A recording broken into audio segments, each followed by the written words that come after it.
ça retombe? Ce qu'il faut, c'est travailler sur le long terme, en ayant notamment davantage de logements sociaux. Interview 2.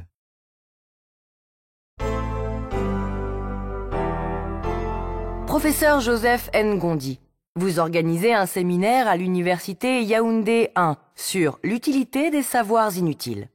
Qu'est-ce qui se cache derrière cet intitulé magnifique? La problématique ici, c'est qu'on conseille aux jeunes d'aller vers les sciences très appliquées, parce qu'il y a des financements et des exigences des bailleurs.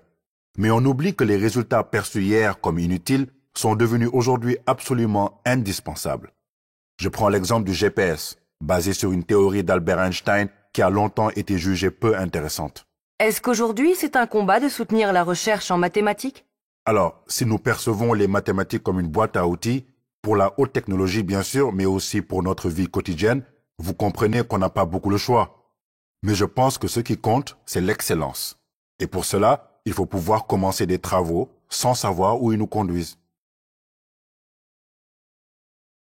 Interview 3.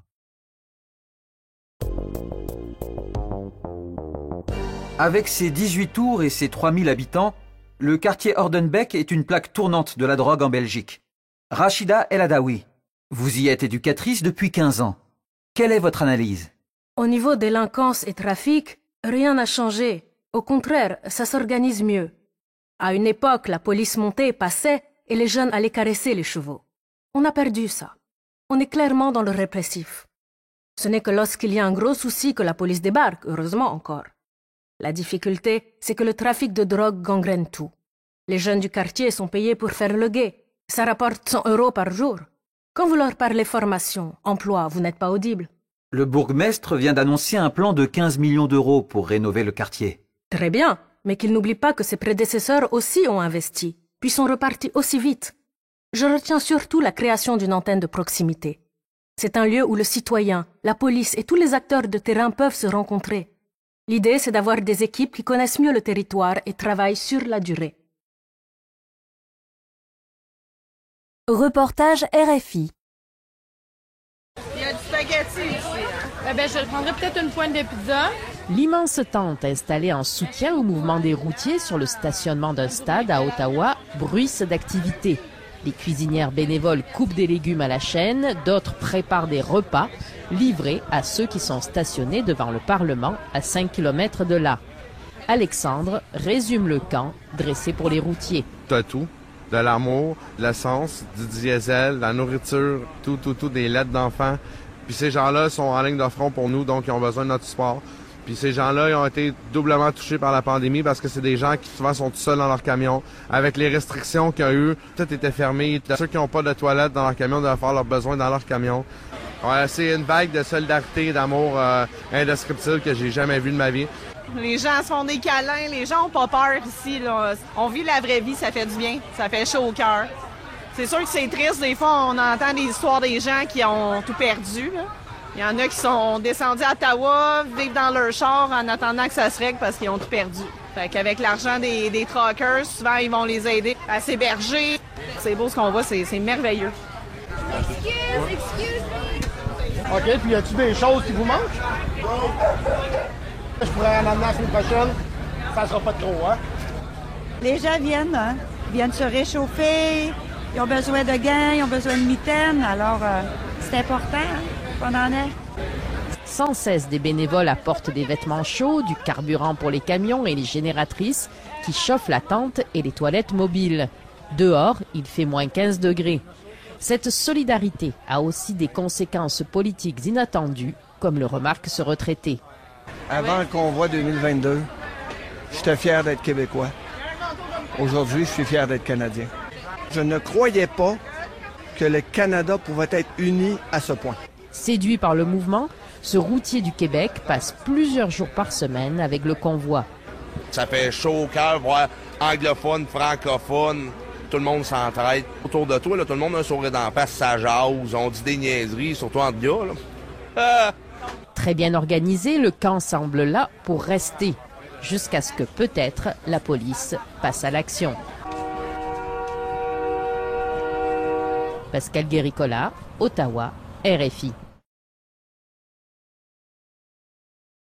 Document 1.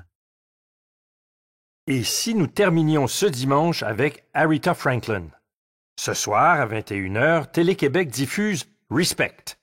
Ce film, consacré à la reine de la soul, retrace l'itinéraire de cet enfant surdoué, ses combats et son émancipation, tant au niveau artistique que personnel. Un biopic passionnant, mais aussi un grand film musical porté par la performance de Jennifer Hudson, à la fois actrice et chanteuse.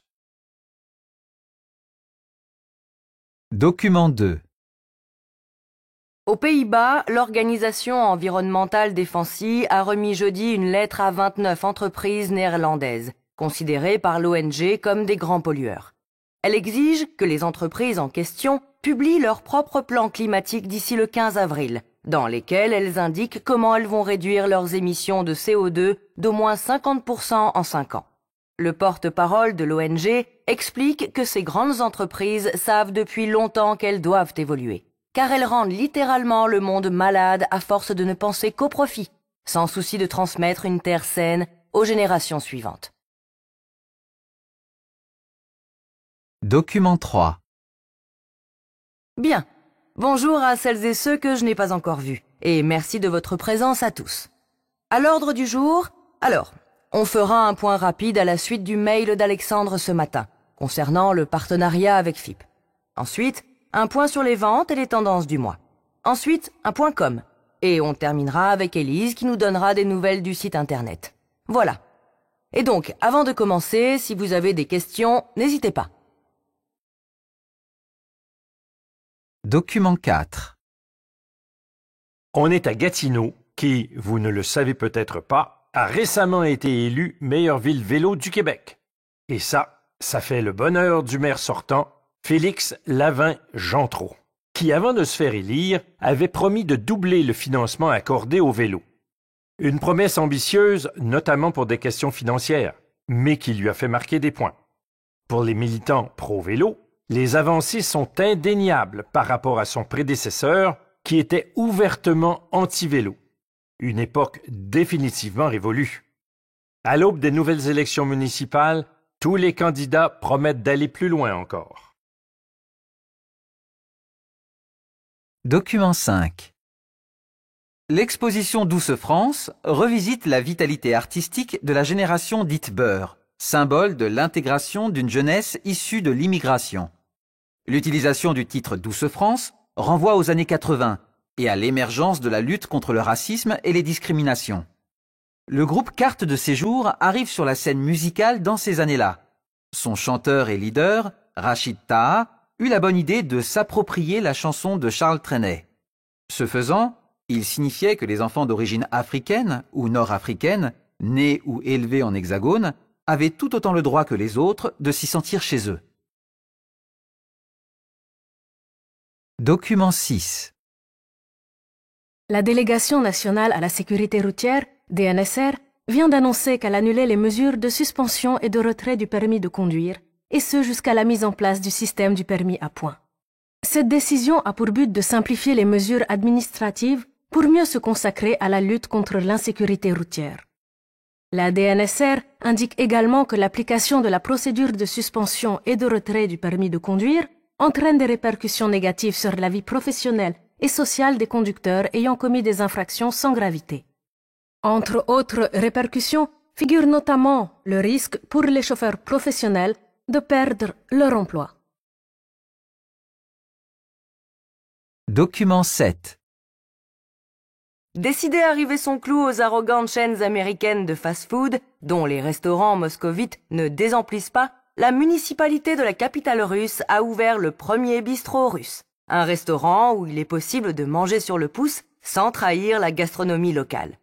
Quelques 200 établissements du même type devraient suivre. Le directeur du bistrot affirme non sans humour que son établissement ne veut pas faire de l'ombre aux chaînes américaines. Nous ne vendons ni hamburgers ni soda, nos produits sont naturels, donc je ne crois pas que nous soyons en concurrence.